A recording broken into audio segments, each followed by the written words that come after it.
City ரோகிணிக்கு கால் பண்ணி, நான் சொல்ற மாதிரி நீ பண்ணியாகணும். ஏன்னா நீ நினைச்சது நடக்கணும்னா நீ முதல்ல முத்துவோட கார் சாவியை எனக்கு எப்படியாவது ஒரு 10 நிமிஷத்துக்கு மட்டும் எடுத்துட்டு வந்து கொடுன்னு சொல்ல, உடனே ரோகிணியும் நைட்டு யாருக்குமே தெரியாத மாதிரி முத்துவோட கார் சாவியை எடுத்து சிட்டியோட ஆட்கள் கிட்ட இல்ல சிட்டி கிட்டயே டைரக்டா தூக்கி போட, சிட்டியும் முத்துவோட காரை ஓபன் பண்ணி ஏதேதோ வேலைகளை பார்த்துட்டு கடைசியா நாளைக்கு இந்த முத்து இந்த வண்டியை எடுத்துட்டு கண்டிப்பா ஆக்சிடென்ட்ல சாக போறான். ஏன்னா அவன் செத்தாதான் இந்த பிரச்சனை முடியும்னு ரொம்பவே வில்லத்தனத்தோட முத்துவை கொல்றதுக்கான பிளானையும் போட்டு முடிக்கிறாங்க. இது ஆனா ரோகிணிக்கு தெரிஞ்சிருந்தாலும் அவங்க ரொம்பவே சைலண்டா அமைதியாயிடுறாங்க.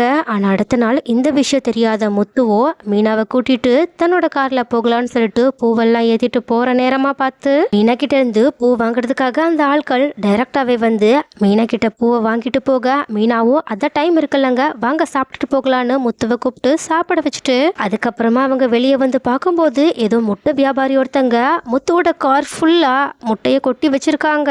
அதாவது அங்க தெரியாதனமா முட்டை எடுத்துட்டு போகும்போது அது முத்துவோட கார்ல கொட்டி இருக்கு. ஸோ இதை பார்த்துட்டு முத்துவும் மீனாவும் ரவியோட சேர்ந்து அந்த காரை ஃபுல்லா கிளீன் பண்ணிக்கிட்டு இருக்க.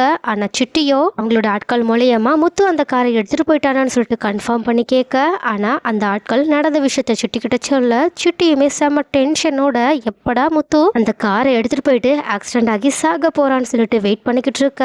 ஆனா ஒரு வழியா அந்த காரை ஃபுல்லா கிளீன் பண்ணி முடிச்ச முத்துவும் சரி சாவி எங்கன்னு சொல்லிட்டு தேடும்போதுதான் சாவியை திடீர்னு காணும். அதனால அவங்க மறுபடியும் வீட்டுக்குள்ள போயிட்டு ரொம்பவே டென்ஷனோட சாவியை தேடிக்கிட்டு இருக்க. அப்ப கரெக்டா அங்க வந்த ரவியும் இந்த நான் மறந்து இதை என்கிட்டயே வச்சுட்டேன்னு சொல்லிட்டு அதை முத்துக்கிட்ட கொடுக்குறாங்க. ஆனா நடக்கிற விஷயங்கள் எல்லாத்தையுமே பார்த்த மீனாவும் கொஞ்சம் மனசுக்கு ஒரு மாதிரி இருக்கிற மாதிரி தான் எல்லாத்தையுமே பார்த்துட்டு இருக்காங்க.